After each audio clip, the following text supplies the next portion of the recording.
I've covered most of the big fires in the United States and California. So I'd seen a ton of really massive devastation, but Australia, I was just like, geez, I don't even know where to start.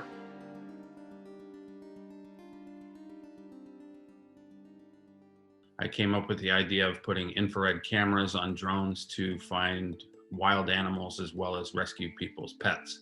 For a natural disaster, I feel using drones is the most effective way at rescuing animals because of the fact that you can just cover such a large area. You know, the amount of time that it would take dozens of people to cover even a quarter square mile, it just enables us to save a lot more animals much faster and capture a lot of animals that wouldn't have normally been found. Around September 2019, when I was in the Bahamas for Hurricane Dorian, I was hearing about the Australian fires. You know, as they kept getting worse and worse, and seeing the footage, then I knew that I would be heading to Australia next. And I wasn't aware I would be there for, it was like 7 or 8 months. I've covered most of the big fires in the United States and California. So I'd seen a ton of really massive devastation, but Australia, I was just like, geez, I don't even know where to start. There's dozens and dozens of fires up and down this coastline for thousands of miles. I've seen estimates from World Wildlife Fund that billions of animals died. One of the first areas I ended up going to was Kangaroo Island, which is just a biological hotspot of, you know, so many animals. They've got echidnas all over the place. They've got different types of possums, koalas, and they got hit really hard with these fires and lost a significant amount of the island. So it was imperative that we try to rescue these animals as quick as possible and getting them quickly to get the veterinary care that they needed. I was able to start doing work relatively soon. You know, it was sad because you could see where the fires had happened, and I was finding, you know, countless animals that were already burned up, or you could see them lined up against like a barbed wire fence where they were trying to escape the fire and obviously got caught by the fire. Unfortunately for koalas, because fires are a natural part of the ecosystem in Australia, their instinct was just to climb up higher in the tree. Their method of escaping doesn't really work nowadays. The fires are burned much hotter than they used to with climate change. Also, because of the fact that the landscape has been greatly altered, a fire can just go through and wipe out the entire tree farms in a matter of, you know, minutes, compared to an ancient forest where it would just burn along the forest floor and take out a few trees here and there. But now the fires are going up completely into the canopy. So the koalas go up into the top canopy of a tree and they just get cooked like a marshmallow right away. It was not only rescuing the animals that have been hurt, but also it was a matter of finding leftover animals, because we were finding a lot of koalas had gotten displaced, were able to get away from the fire and be in the middle of this giant sea of burnt trees where you're just like, you know, this poor little koala is going to starve. A lot of what later on was happening was the drone was great to find these koalas that were lost in the burnt forest areas. And then we would capture the koala, check it over, make sure it was okay, and then re-release it in an area where there was still habitat.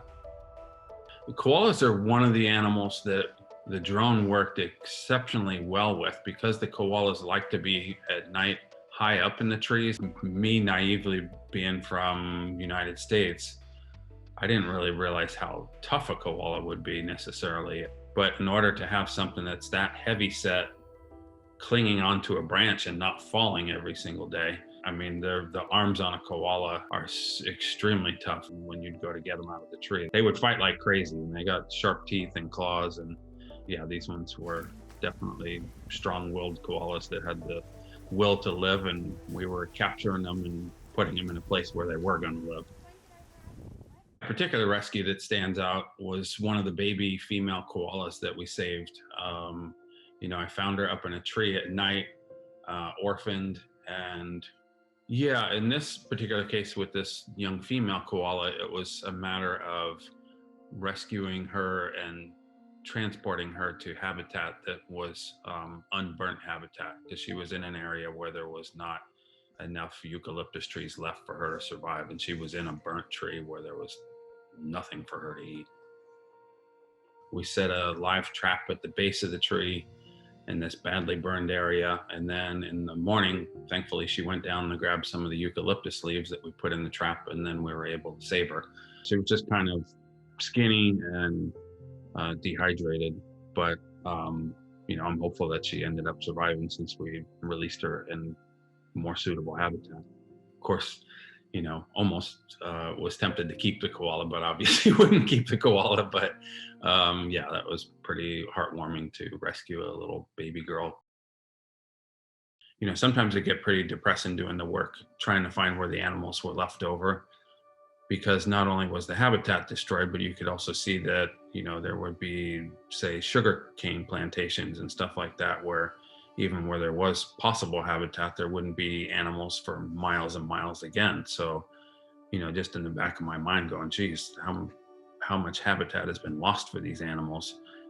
Being an aerial cinematographer, I understand the magnitude of how big these natural disasters are getting now. So for me, it's, most important, I think, is setting aside this habitat for animals and trying to protect what we have remaining and quit logging them. And that's really what I would love to see happening. Definitely using the drone to rescue animals changed what I was doing. I was doing other work like filming commercials or shooting for Hollywood shows and stuff like that. And now doing work with rescuing animals and population studies of animals. That's been a giant decrease in pay or whatever, but it's more rewarding, and it's the work that, fills my heart and I'm passionate about. Come here. Oh, bless your heart, you poor little creature. Come on. There you go.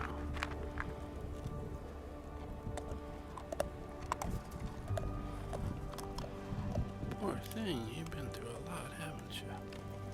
Let me have a seat with you. Give you some company.